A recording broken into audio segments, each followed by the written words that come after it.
बाबा जी प्रणाम। मेरा नाम केशव है और मैं 7वीं कक्षा का छात्र हूँ। मैं आपकी वीडियो कभी कभी अपनी माता के साथ सुन लेता हूँ। मुझे आपकी एस्ट्रल ट्रैवलिंग की वीडियोस बहुत अच्छी लगती हैं क्योंकि मुझे एस्ट्रोफिजिक्स में बहुत रुचि है और मैं इससे संबंधित किताबें भी पढ़ता हूँ।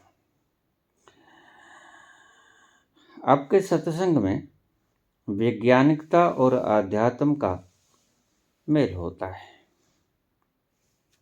इसलिए मुझे बहुत अच्छे लगते हैं। बाबा जी, मेरे 2 सवाल हैं। इस जन्म में हम पृथ्वी पर जीवन जी रहे हैं। बाबा, क्या ऐसा संभव है कि आगे हमारे दूसरे ग्रह पर जन्म हो जाए या किसी और ग्रह से अगले जन्म में कोई सोल इस धरती पर जन्म ले ले? क्योंकि आपने कहा था कि सोल तो एनर्जी के रूप में होती है और एनर्जी तो हर जगह है। बाबा जी, आपने बताया कि हनुमान जी और शंकर जी सिद्ध पुरुष हैं। वे गंधमार्दन पर्वत और कैलाश पर निवास करते हैं। वे अपनी इच्छा से देह धारण कर सकते हैं। मेरा सवाल यह है कि जब धरती पर जीवन नहीं रहेगा तो यह आत्माएं कहाँ जाएंगी? और ये आत्माएं अगर चाहें तो क्या परमात्मा में विलीन हो सकती हैं, जैसे नानक, कबीर आदि? यह संभव है? बाबा, मेरा आपसे अनुरोध है कि मेरे प्रश्न का उत्तर अवश्य दें। छोटा बच्चा है।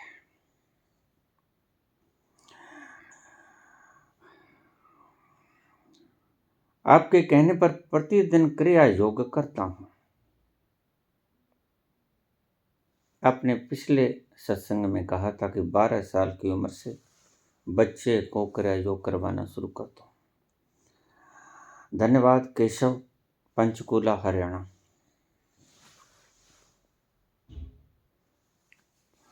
दूसरा प्रश्न है कि 7 अमर, जो 8 अमर हैं हमारी धरती पे, उसके बारे में कुछ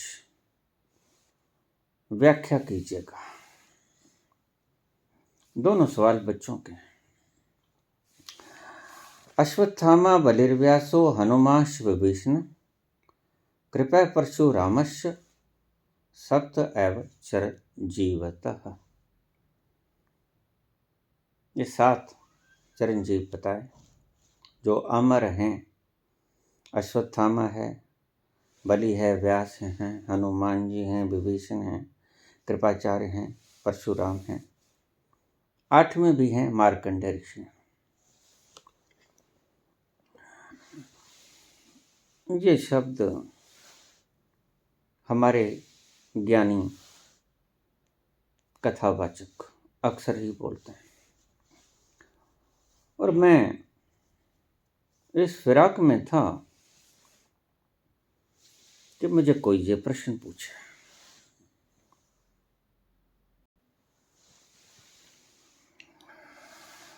आपने हमारे कथावाचक लोगों के मूढ़ उत्तर तो सुन ही लिए होंगे। अश्वत्थामा, बलिर्व्यासु 7 अमर हैं। 8वां मार्कंडेय जी को भी जोड़ लेते हैं और उसके कारण अलग अलग बनाते हैं। किसी को सीता जी का वरदान है, हनुमान जी को। किसी को भगवान कृष्ण का श्राप है, अश्वत्थामा को। इसलिए वो अमर हैं और भटक रहे हैं। बड़े कंट्राडिक्टरी वर्ड्स हैं। श्राप भी अमरता का कारण बन सकता है। ये कारण नहीं, समझ लेना। इसका अर्थ असली आज समझ लो। अभी तक किसी ने पूछा नहीं था, इसलिए मैंने उत्तर नहीं दिया था। अमृत भी अगर पीना ना चाहे तो किसी को पिलाने की बलपूर्वक की चेष्टा नहीं करनी चाहिए।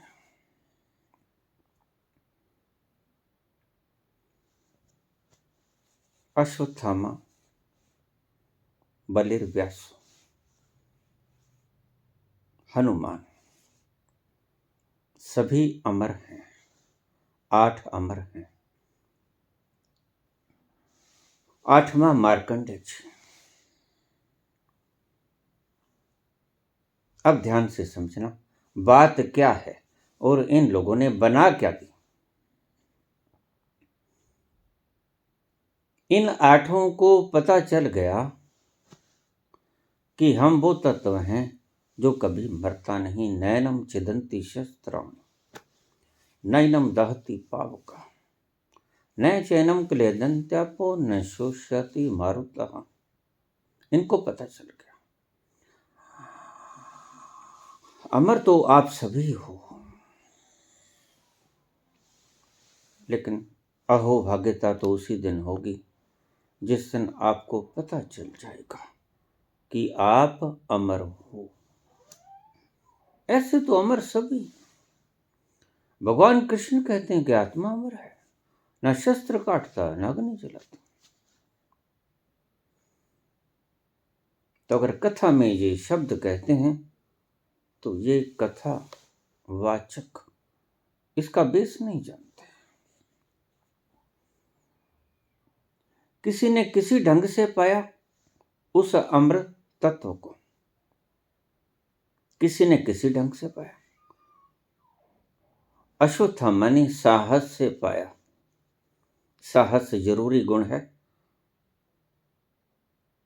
क्योंकि मरने के लिए जो साहस चाहिए वो अंतरिम साहस है, और इस रास्ते पर मरना होता है, इस रास्ते पर आहुति देनी होती है।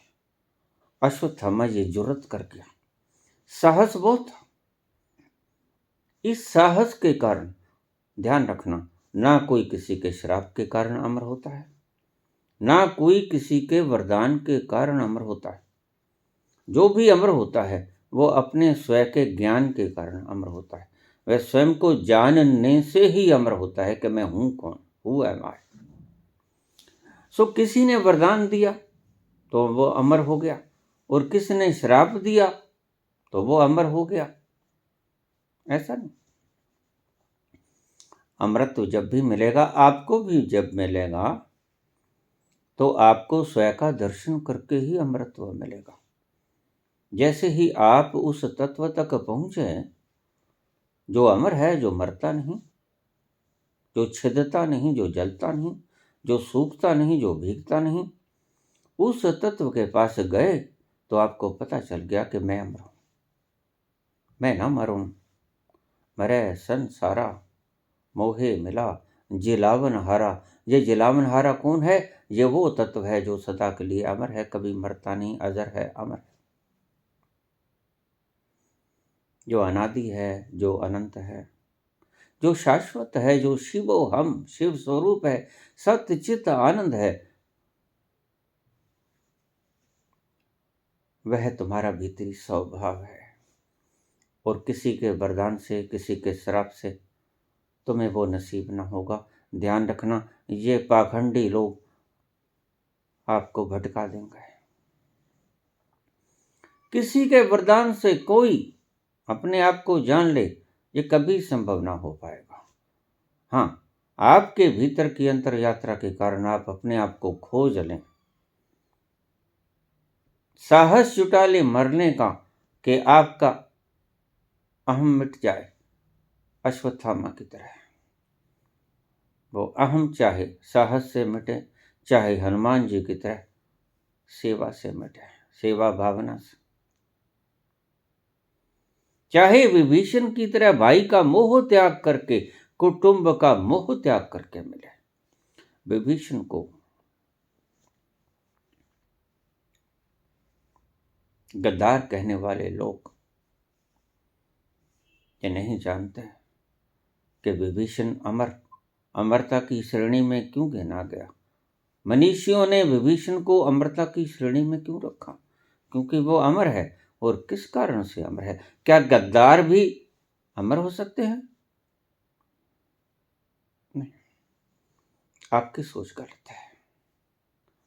गद्दार हो, हत्यारा हो, कृष्ण से बड़ा हत्यारा कौन होगा? हत्या तो राम ने भी की, हत्या कृष्ण ने भी की। शिशुपाल का वध किया, सीधा सीधा। जरासंध का वध करवाया,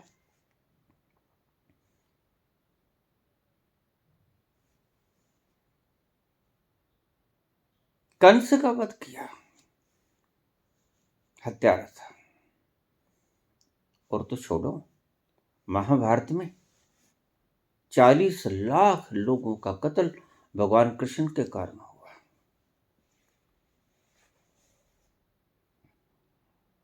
हत्यारा भी अमर हो सकता है, ये तुम भूल जाओ।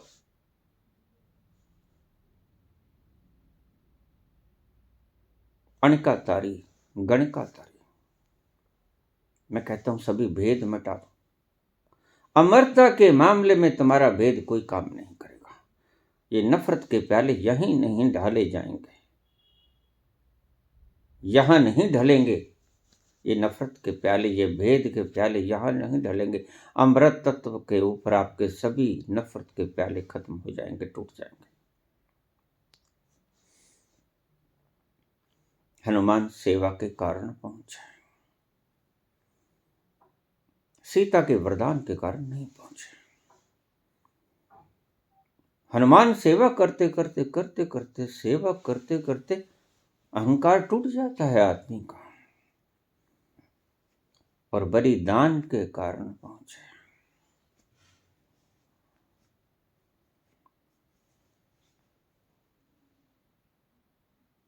सबके अपने अपने कारण थे अमर होने के। जिस कारण से पहुंचे, लेकिन वो पहुंचे। तो ये 8 अमर गिनाए गए, लेकिन यहां चूक हो गए। ये आपके प्रवचन करता, प्रवंचन करता, ये प्रवंचना में धकेलते हैं आपको। वो कहते हैं कि ये शरीर अमर है, ये यहां गलती खा जाते हैं। चोर चोरी करेगा, अपने पीछे कोई सुराग छूट जाएगा, बस ये सुराग छोड़ गए। वेद व्यास के नाम पर स्टैंप लगाकर क्या कुछ नहीं लिखा गया। और लोग मुझे कहते हैं कि आप वेद व्यास की इतनी निंदा क्यों करते हो? मैं वेद व्यास की निंदा नहीं करता, नकली वेद व्यासों की निंदा करता हूं, जिन्होंने वेद व्यास का नाम इन गपोड़ संख ग्रंथों के ऊपर मढ़ दिया।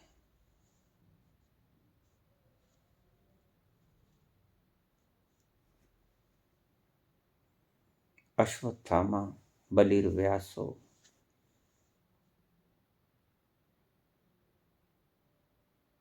व्यास अपनी त्रिकालज्ञता के कारण अमर हुए। उन्होंने तीसरा नेत्र पहले ईजाद कर लिया, उसके बाद आगे की यात्रा करके पहुंच गए।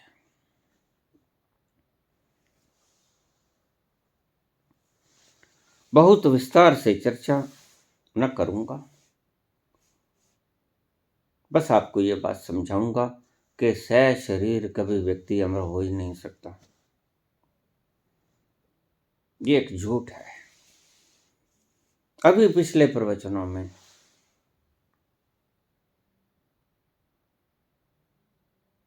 जो एक मूर्खता थी,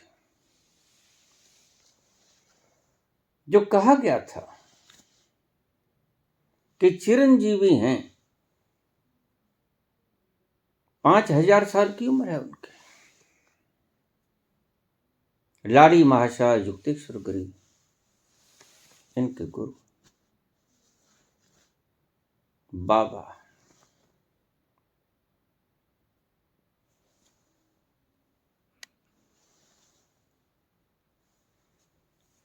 महावतार बाबा। मैंने तब भी यही कहा था कि शरीर कभी भी अमर नहीं हो सकता, और तुम्हारी कामना यही रहती है कि शरीर अमर हो जाए। हाँ, लंबा जीवन जिया जा सकता है, लेकिन लंबा जीवन जीने का अर्थ भी क्या है अगर सुखी जीवन ना हो तो। एक उदाहरण दी गई थी अश्वत्थामा के दृष्टांत से। अश्वत्थामा अपने साहस के कारण पांडवों के बच्चों का वध कर दिया, यह पाप था, और कृष्ण ने उसकी मणि निकाल ली।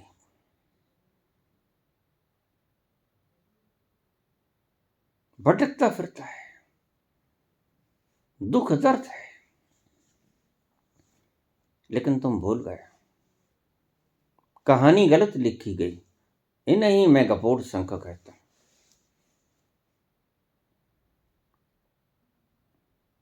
अश्वत्थामा अमर हैं किसी के वरदान के कारण नहीं। कहते हैं उनके पिता ने वरदान दिया था, द्रोणाचार्य ने। कौन पिता अपने बच्चों को वरदान नहीं देता कि चिरंजीव भव।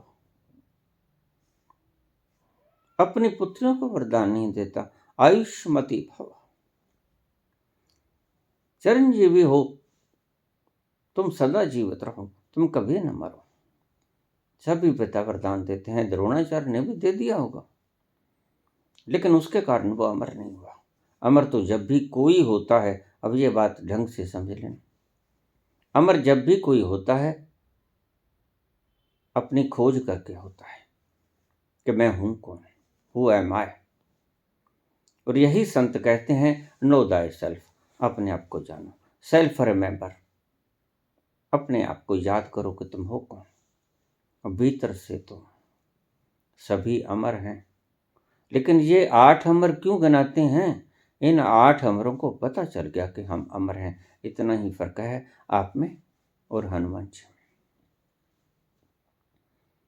आप भी अमर हैं, हनुमान जी भी अमर हैं। और देखिए हनुमान जी अमर हैं, उसके बावजूद उसे देवता कहते हैं। उसका कारण क्या है? हनुमान जी को पता चल गया अपना आंतरिक तल, और पता कैसे चला? सेवा भाव से, निष्काम सेवा की उन्होंने भगवान राम की। किसी की भी सेवा कर लो, कोई फर्क नहीं पड़ता, भाव पहुंचाता है सेवा का। सेवा किसी की भी कर लो, राम जी की सेवा की, अनन्य सेवा की, तन मन प्राणों से सेवा की, और सेवा के द्वारा पहुंचे। बस यही बताया गया था कि माध्यम क्या था, कौन सा पहुंचाने का कारण बना, कौन सा जहाज था जिस पे सवार हुए, कौन सी कश्ती थी जिसके ऊपर सवार हुए हनुमान और अमरता तक पहुंचे। वो कश्ती थी सेवा की, परिपूर्ण सेवा में संलग्न आज्ञाकारी भगवान राम के। इसी कारण वो अमर है। और देवता, देवता का अर्थ वे सदा बांटते हैं, सदा सहायता करते हैं। सेवा का भाव उनके मन में सदा विद्यमान रहता है। सेवा का भाव। हनुमान जी अमर तो हैं, लेकिन सेवा का भाव है। अश्वत्थामा अमर तो हैं, लेकिन बदले की भावना का भाव है। उनका फल भोगना पड़ेगा उन्हें।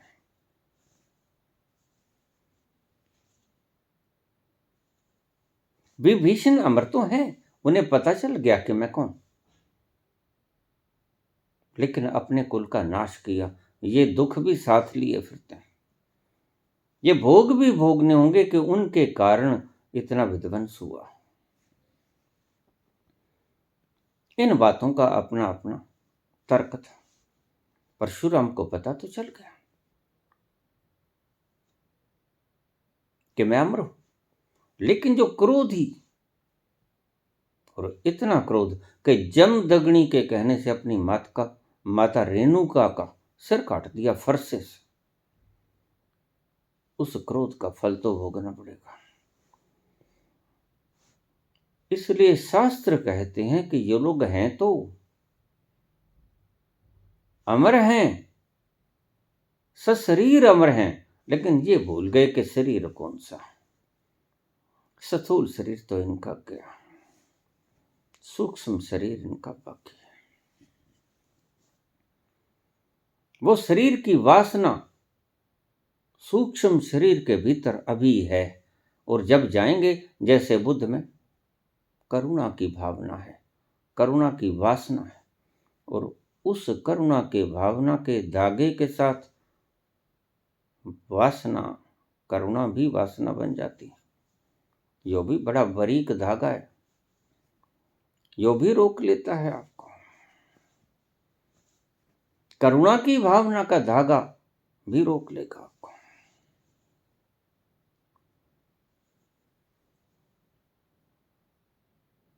अश्वत्थामा अमर तो है, लेकिन बदले की भावना का फल अभी भोगना बाकी है।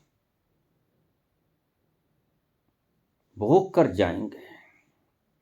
यहां जाने से पहले सारे खाते हिसाब वही बराबर करके जाना पड़ता है।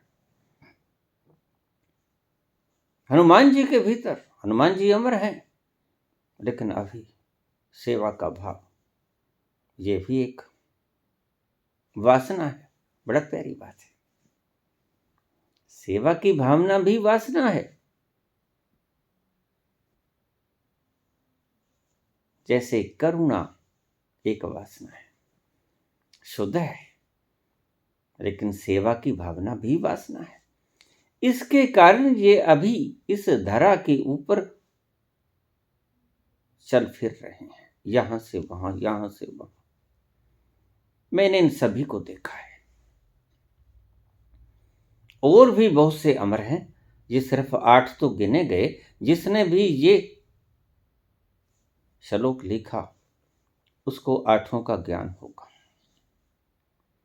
लेकिन मुझे तो सैकड़ों व्यक्ति ऐसे दिखे जो अमर हैं और अभी पूर्ण भोग नहीं भोगे हैं, अभी उस सागर में कूदे नहीं, अभी भोग भोग नहीं रहे जान के,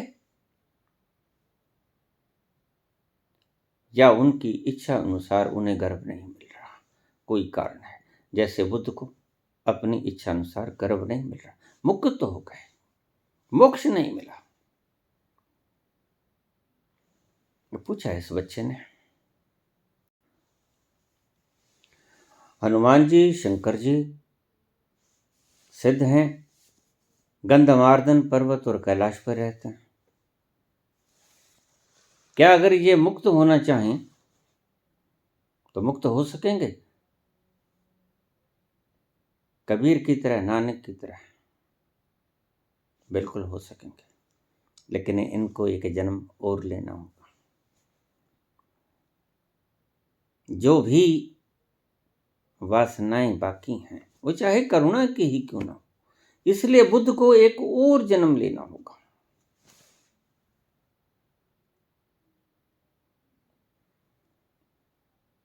अमर तो हो गए, पता चल गया कि मैं अमर हूं, हु एम आई।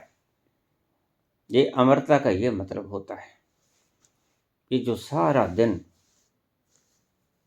आप कोई कान भरे जाते हैं, इन्हें पता ही नहीं, अमरता का खुद का ही पता नहीं। खुद को शरीर की तरह जाना,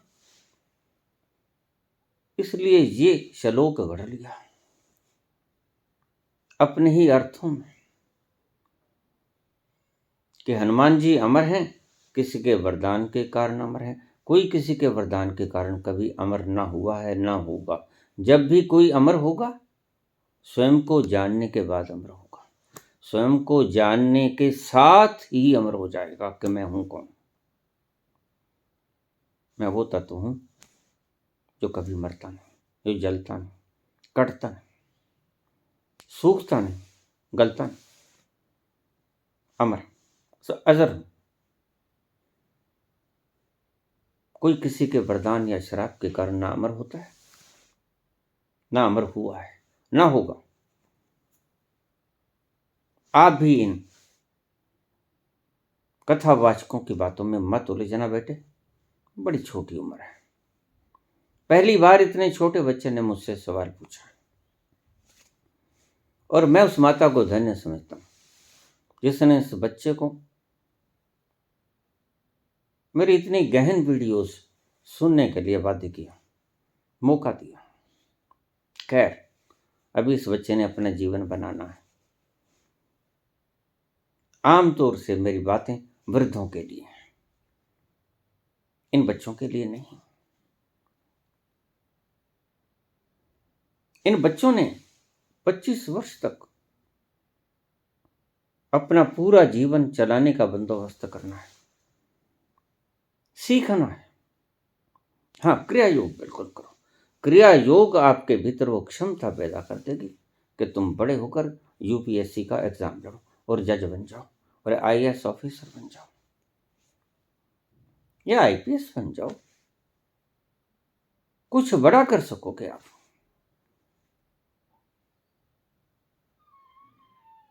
अगर आप क्रिया योग करते रहे तो। लेकिन अगर आप ऐसे प्रश्नों में उलझे रहे तो मुश्किल खड़ी हो जाएगी। इन प्रश्नों की तरफ ज्यादा ध्यान मत दो और इन कथावाचकों के वचन तो बिल्कुल ही ना सुनो, भटक जाओगे।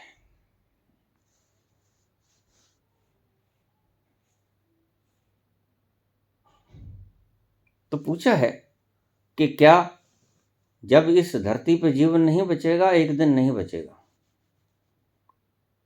निश्चित है, एक दिन नहीं बचेगा। अभी 20 अप्रैल 2138 से इस धरती का विनाश होना शुरू हो जाएगा। मैंने शायद पहले भी आपको कहा होगा। 116 वर्ष बाकी थे। 20 अप्रैल 2138 सन में इस धरती का विनाश शुरू हो जाएगा। उसके बाद बड़ी दूर दूर तक कोई घर में दीपक जलेगा। अभी धरती मनुष्यत्व से खाली नहीं होगी, आबादी घटेगी, बहुत घटेगी। अभी धरती की प्रलय को वक्त बढ़ रहा है। इतनी जल्दी धरती पे से मानव गायब नहीं होगा। ये संभावना जरूर है कि धरती पे सिर्फ स्त्रियां रह जाएं, पुरुष ना रहें। ये बात थोड़ी लंबी है, वो बात मैं बाद में करूंगा। वैज्ञानिकों के काम की है कि आपको पुरुषों के स्पर्म्स बड़े संभाल के रखने पड़ेंगे। आने वाला वक्त पुरुषों के लिए कुठाराघात लेके आया है। आने वाला वक्त पुरुष बहुत कम हो जाएंगे और शायद पुरुष समाप्त हो जाएं, तो आपको वीर्य संरक्षित रखने होंगे ताकि आप फिर से पुरुषों को जन्म दे सके। फिर से आप एक्स वाई क्रोमोसोम्स की सेपरेशन से पुरुष पैदा कर सको। ये बात का काम है। लेकिन अभी मैं आगाह किए देता हूं कि ऐसा वक्त तो आएगा जब पृथ्वी पर से मानव जाति समाप्त हो जाएगी। पुरुष ही नहीं, स्त्रियां भी समाप्त हो जाएंगी। तो क्या किसी और? हाँ, बहुत सी धरतियां हैं, मैंने पहले भी बताया था। लाखों करोड़ों की तादाद में धरतियां हैं और बहुत धरतियों का मैंने दर्शन किया है, खुद दर्शन किया है। मैंने कोई किताब नहीं पढ़ी ऐसी जो एस्ट्रोफिजिक्स से संबंधित रखती हो। मैं अपना अनुभव बताता हूँ। और मैंने कुछ ग्रहों की ऐसी बातें बताई हैं, जैसे एक ग्रह पे एक वैज्ञानिक ने ऑक्सीजन ही खत्म कर दी थी। जैसे यहां पर एटम बम बना लिया गया, एक पल के अंदर 20 लाख लोग मारे गए। साइंस है, ईश्वर की सृष्टि में बहुत कुछ है, लेकिन बंदा बड़ा मूढ़ है। ईश्वर की सृष्टि में इतना कुछ है, इस बात से समझ नहीं पाता कि ये बनाने वाला कितना समझदार होगा और तुम उसकी सुंदर प्रकृति को क्यों विनष्ट कर दिए हो? तुम इसको सजाते क्यों नहीं? उसकी बनावट को सजाते तो फिर आपके जन्म लेने का अर्थ था। कोई चित्रकारी करते, कोई गुलदस्ता लगाते, कोई सुंदर रंग देते, कोई रूप बनाते इसका, कोई हरियाली, कोई फूल, कोई उपवन कहलाते। फिर तो आपकी इंसानियत काम की थी, अन्यथा लानत है तुम्हारी इंसानियत पे। तुमने कोई बहुत अच्छा नहीं किया है धरती के लिए। अगर कुछ तुमने प्रयोग भी कर लिए, आविष्कार भी कर लिए, तो उससे क्या हो रहा है? आज तुम देख लो, विनाश हो रहा है। इससे अच्छा तो ना ही करते। अगर विनाश ही करना तो न करते।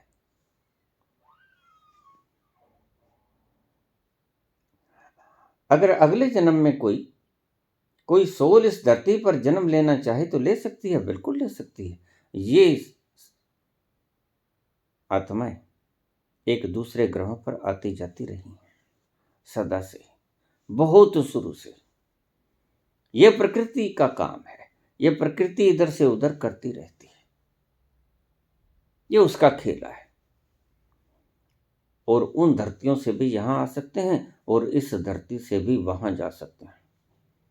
इसलिए अगर इस धरती पर जीवन समाप्त हो जाए तो ये मत समझ लेना कि अस्तित्व में से जीवन समाप्त हो जाएगा। नहीं, मैं साक्षी हूं इस बात का। मैंने अनेक अनेक हजारों धरतियां देखी, जिनके ऊपर इससे कहीं ज्यादा सुंदर और इससे बुरी भी हैं सभ्यताएं विद्यमान। तो घबराने की कोई आवश्यकता नहीं। ये प्रकृति द्वारा वहां ट्रांसफर कर दिए जाएंगे, लेकिन मोक्ष तो आपको तब मिलेगा जब आप इस धरती पर भोग लो, चाहे उस धरती पर भोग लो। है तो सब परमात्मा के, किसी धरती पे भोग लो। अगर ये आत्माएं चाहें कि हम विलीन हो जाएं, कबीर की तरह, नानक की तरह, तो क्या हो सकती? बिल्कुल हो सकती। लेकिन उनके बाकी के कर्म, बाकी के बही खाते बंद करने पड़ेंगे। एक जन्म और लेना पड़ेगा। जब चाहे ले लें, एक जन्म और मोक्ष हो जाएगा। मोक्ष तो अब भी है, मुक्त तो अब भी है। जंजीरें तो टूट गई, बंधन तो सारे काट दिए गए। पता चल गया मैं कौन हूं, अपनी अमरता को पहचान लिया। तुम भी पहचान सकते हो, याद रखना। ये हनुमान जी के लिए मैं नहीं कह सकता, ये सिर्फ विभीषण के लिए नहीं मैं कह सकता, ये आपके लिए भी कह सकता हूं कि आप भी शिव की तरह, हनुमान जी की तरह, विभीषण की तरह, अश्वत्थामा की तरह, बलि और व्यास, वेद व्यास की तरह आप भी अमर हो। बस खोज लो कि हम अमर हैं, इतना सा काम कर लो। अगर ये 8 मार्कंडे वगैरह गिनाए गए अमर, तो अमर तो आप भी हैं। लेकिन इनको पता चल गया कि हम अमर हैं। कृष्ण को पता चल गया कि मैं अमर हूं, राम को पता चल गया कि मैं अमर हूं, कबीर और नानक को भी पता चल गया, बुद्ध और महावीर को भी पता चल गया। तो ये किसी न किसी कारण बंधे हैं, जानबूझकर बंधे हैं, अन्यथा मुक्त तो ये हैं। अब इनको कोई ताकत मोक्ष से रोक नहीं सकती, लेकिन खुद ही ये धरती पर विचरण कर रहे हैं। और जब ये चाहेंगे, जब इनकी इच्छा होगी, बस आजादी का यही मतलब होता है। जब चाहो विचरण करो, चाहे मुक्त हो जाओ, मोक्ष में चले जाओ, उस सागर में विलीन हो जाओ, चाहे तो सागर के बाहर बाहर चक्कर लगाते रहो, क्या फर्क पड़ता है? ये तुम्हारी इच्छा। अब तुम स्वतंत्र हो। जैसे कोई जेल से छोड़ दिया जाए, उसको कहा जाए कि तुम चाहे इस जेल के चारों तरफ घूमते रहो, हमें कोई फर्क नहीं पड़ता, और चाहे तुम अपने घर चले जाओ, तो आपकी मर्जी। तो अगर किसी ने कहा अश्वत्थामा बलिर्व्यासो, तो उन्होंने ठीक कहा, लेकिन ये गड़बड़ कर दी आगे कथावाचकों ने। उन्हें तो आज भी इसका अर्थ नहीं पता है। और अगर आप प्रश्न न पूछते तो मैं शायद इस प्रश्न का जवाब न दे पाता। बहुत से प्रश्न अधूरे रह जाएंगे। समझा ना मेरी बातों को? क्योंकि मेरे भीतर से प्रश्न नहीं आते, और जैसे ही आप पहुंचोगे तो आपके भीतर से भी प्रश्न आने बंद हो जाएंगे। वो तो खुरचना पड़ेगा। मौन झील के अंदर कोई कंकड़ियां फेंकनी पड़ेगी, और कंकड़ियां जब फेंकोगे तो लहरें उठेंगी, और लहरें हैं जवाब। मौन झील से कभी जवाब नहीं आता। अगर तुम कहो कि मैं अपने आप तुम्हें कोई प्रश्न करके जवाब दे दूंगा, नहीं, मेरे भीतर तो प्रश्न कब के बंद हो गए। मैं तो प्रश्न से जवाब दे ही नहीं पाऊंगा, क्योंकि प्रश्न गिर गए। आपके ही प्रश्न मेरी मौन झील में जब पड़ेंगी और वो लहरें बनेगी, तो उन लहरें से जवाब आएगा। वो लहरें जवाब हैं आपके प्रश्न का। आपने जो कंकड़ियां फेंकी थी वो प्रश्न है, और जो लहरें उठी वो जवाब हैं। बस मैं कुछ नहीं करता, आपकी कंकड़ियों से जो आपने मेरी मौन झील में फेंक दी, उससे जो लहरें उठती हैं, सिर्फ उन्हीं को प्रकट करता हूं कि लहरें क्या उठी। और मैं कुछ प्रश्न तो कर नहीं सकता। प्रश्न तो गए, प्रश्न खत्म। अच्छा, आपने प्रश्न पूछ लिया, एक और चपत लग गई इन कथावाचकों को।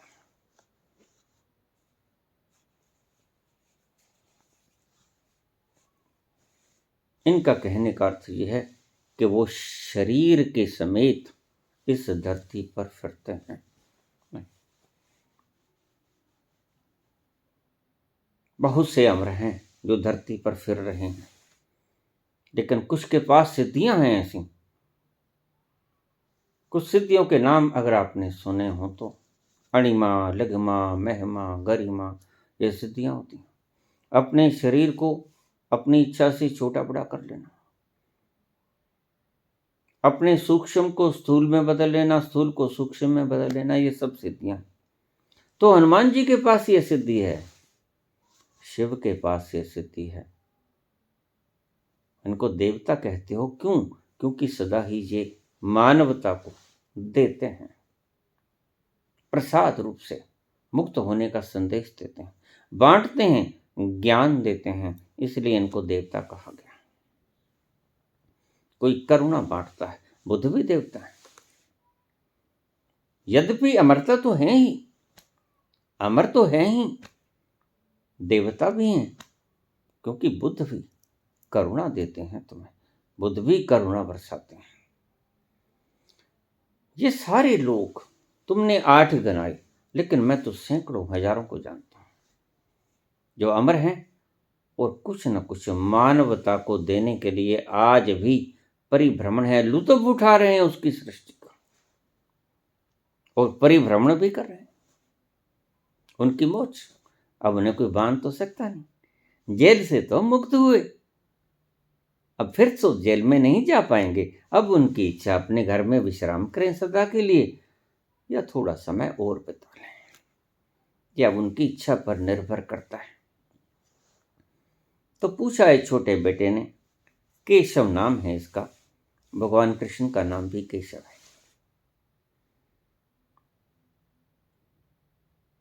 तो मेरा आशीर्वाद है कि ऐसे बच्चे अगर इतनी छोटी सी उम्र में ऐसा प्रश्न अगर इस बच्चे ने किया है तो लाजवाब है, तो लाजवाब है। ऐसे प्रश्न बच्चों के मन में उठें तो निश्चित ही इस मेरी प्यारी भारत भूमि को विश्व गुरु होने से कोई रोक नहीं सकता। इतने छोटे बच्चे इतना सुंदर सवाल कर सकते हैं, मुझे अपेक्षा भी न थी। खैर, मैं कामना करता हूं कि ऐसे ही बच्चे मेरे प्यारे भारत में पैदा हूं, ताकि हम फिर से एक बार विश्व गुरु हो जाएं।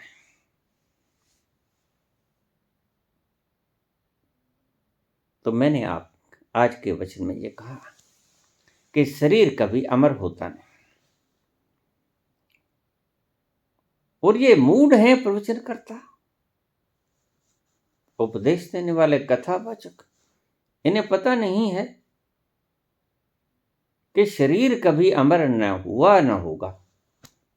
कितने आए कितने गए, भगवान भी आए जिसका गुणगान गा रहे हो, कृष्ण कहाँ है, राम भी आए, आज कहाँ है, नानक कबीर आज कहाँ, उनके शरीर कहाँ है। उनको पता चल गया कि वो अमर है, बात खत्म हो गई। अब वो आपको बांटने के लिए उसकी सृष्टि का आनंद रस मान रहे हैं। हनुमान जी सेवा भाव को फैला रहे हैं, जो उनके पास है वही तो बांटेंगे। अश्वत्थामा साहस बांटते हैं, विभीषण मोह को तोड़ने के सूत्र बांटते हैं। ये इनकी वासना तो है, इन्हीं के कारण ये बंधे हुए हैं, लेकिन ये बंधे नहीं हुए उस तरह जैसे कि कभी निकल नहीं पाएंगे। नहीं नहीं, जब ये चाहेंगे ये मुक्त के बाद मोक्ष तक पहुंच जाएंगे। मुक्त हो गए थे उसी दिन जिस दिन जान लिया था कि मैं हूं कौन, मैं शुद्ध बुद्ध परमात्मा, सत्य चित्त आनंद शाश्वत शिवोहम। उसी दिन हो गए थे मुक्त। और मोक्ष कब होगा? जब यहां किए गए कर्म सारे, उनका लेखा जोखा चुकता हो गया तो बस मोक्ष में गए। प्रश्न बड़ा सुंदर बच्चे ने पूछा है। अगर कोई चाहे तो दूसरे ग्रह पे भी जाके जन्म ले सकता है, लेकिन वो उस स्तर पर होना चाहिए कि वो अपना गर्भ खुद चुन सके। ये भी पॉसिबल है कि बहुत अच्छे अच्छे ग्रह पड़े हैं। अगर बुद्ध को कहीं कोई गर्भ इस धरती के ऊपर नसीब ना हुआ, या कोई प्रलय हो गई, या कुछ ऐसा हो गया कि बुद्ध को जन्म देने वाली माता ना मिली, तो और बड़े अच्छे अच्छे ग्रह मैंने देखे हैं, बड़े सुंदर सुंदर। वहां पर नियम बनाए गए हैं, वहां पर बहुत से गर्भ उपलब्ध हो जाएंगे बुद्ध को भी,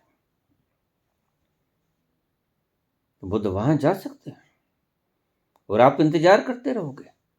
बुद्ध ने मैत्रेय के रूप में जन्म नहीं लिया, लेकिन वो किसी और ग्रह पे जाके जन्म ले लेंगे, तुम्हारे बंधे हुए नहीं है। वो अगर मुक्त ही होना चाहेंगे तो जन्म ले लेंगे।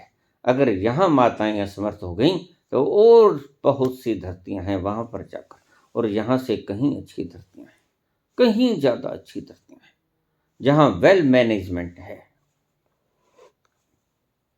बेस्ट मैनेजमेंट है। यहां तो नर्क बना रखा है राजनीतिकों ने।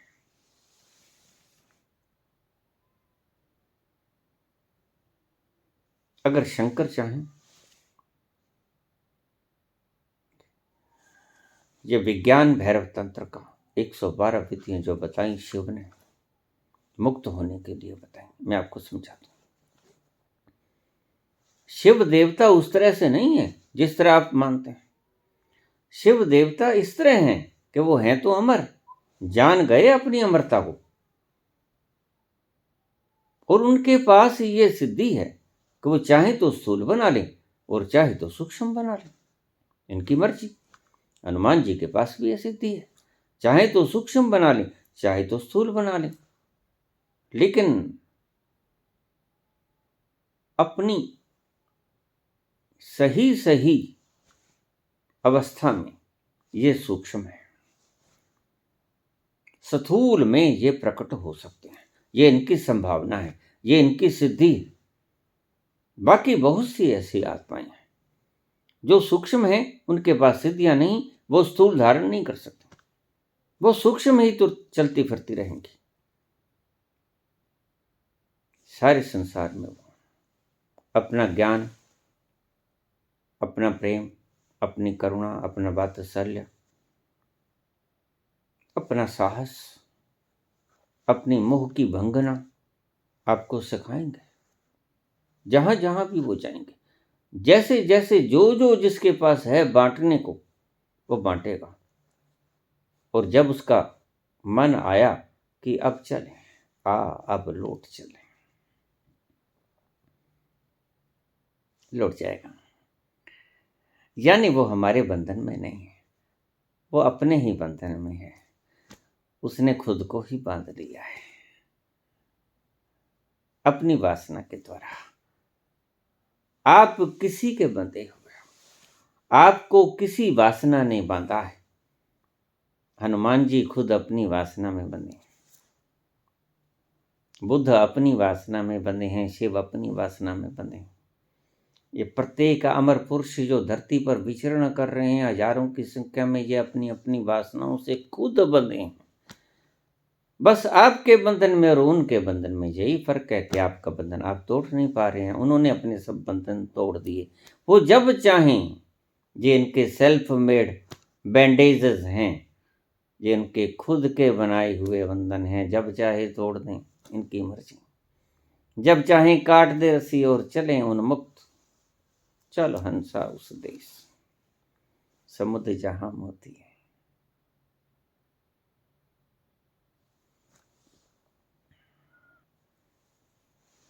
छोटे बच्चे प्रश्न पूछ सकते हैं, लेकिन एक बात ख्याल में रखना, अभी बच्चा अपने जीवन को सार्थक भी बनाना है। पढ़ना है, लिखना है, विद्याएं सीखनी है, इस संसार में पैर भी जमाने। अभी बच्चे हो, अभी कच्चे हो। अध्यात्म का मसला मैं बोलता हूं प्रौढ़ जनों के लिए, जिन्होंने बचपन के बाद युवा अवस्था भी भोग ली और उसके बाद वो प्रौढ़ अवस्था में आ गए, तीसरी अवस्था और फिर चौथी संन्यास। मेरे प्रवचन आमतौर से बहुत गहरे उन लोगों के लिए हैं। अगर बच्चे चाहें तो अपने ढंग से प्रश्न मुझे पूछ सकते हैं, मैं उनकी समस्याओं का निराकरण करूंगा। लेकिन एक बात को ध्यान में रखना, अच्छी अच्छी चीजें ग्रहण कर लेना। क्रिया योग करना यह प्राणायाम का ही एक रूप है। ये आपके भीतर की आंतरिक शक्तियों को जगाएगा,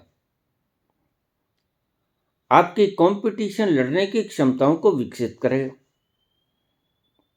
आप अपने चेहरे का नूर देखेंगे और दूसरे दंग रह जाएंगे। आपको बलिष्ठ बनाएगा बाहर भीतर से, आपकी याददाश्त को प्रखर करेगा। आपको वो बातें याद आएंगी, बिल्कुल बचपन तक की बातें याद आएंगी जो आप भूल चुके थे।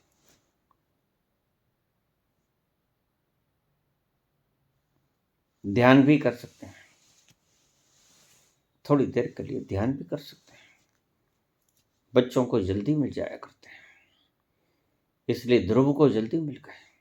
बस कहानी है, प्रहलाद को जल्दी मिल गए। इन बातें, ये कहानियां गलत हैं, लेकिन हैं कहानियां सत्य का वर्णन करने वाली। कि बच्चे के भीतर अगर जन्म जाए ये भावना कि मैं कौन हूं, वो जल्दी ग्रिप में ले लेगा बात को, जल्दी पहुंच जाएगा, जल्दी बंधनों को तोड़ देगा। लेकिन कृष्ण बंधनों के तोड़ने के बाद शिक्षा देते हैं, ये भी ध्यान में रखना। कृष्ण मुक्त हैं, परिपूर्ण मुक्त हैं, लेकिन संदीपानी आश्रम में मुक्त होने के बाद विद्या ग्रहण करने के लिए 64 कलाएं सीखने के लिए जाते हैं। यह भी ध्यान रखना। मैं चाहता हूं तुम भी मुक्ति तक पहुंचो, लेकिन विद्याओं को ग्रहण करते करते अध्यात्म को और संसार को साथ साथ चलने दो। बड़ा मजेदार मसला है। क्रिया योग भी करो और पढ़ाई भी करो, अध्ययन भी करो। जिधर तुम्हारी रुचि है उधर भी अपनी शक्ति को लगाओ और क्रिया योग करके शक्ति को कमाओ भी। योग निद्रा में भी डूबो, अलग से योग निद्रा में जाने की आवश्यकता नहीं। क्रिया योग के बाद आपको नींद आएगी और सो जाए तो वही योग निद्रा है। अलग से योग निद्रा का अभ्यास मत करना, वो नकली है। क्रिया योग के बाद आपको नींद आएगी, सो जाना वही योग निद्रा है। फिर से कहूंगा, बच्चे भी प्रश्न पूछ सकते हैं, और अगर मेरे देश के बच्चे ऐसे प्रतिभाशाली हैं, ऐसे ऐसे प्रश्न पूछ सकते हैं, तो मैं निश्चिंत हुआ इस बात से कि आने वाली पीढ़ी का क्या होगा। फिर मेरे भीतर स्फुरना उठती है कि मेरी भारत मां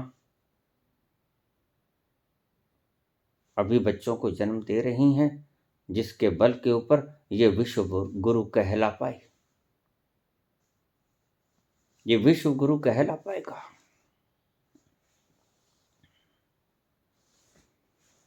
धन्यवाद।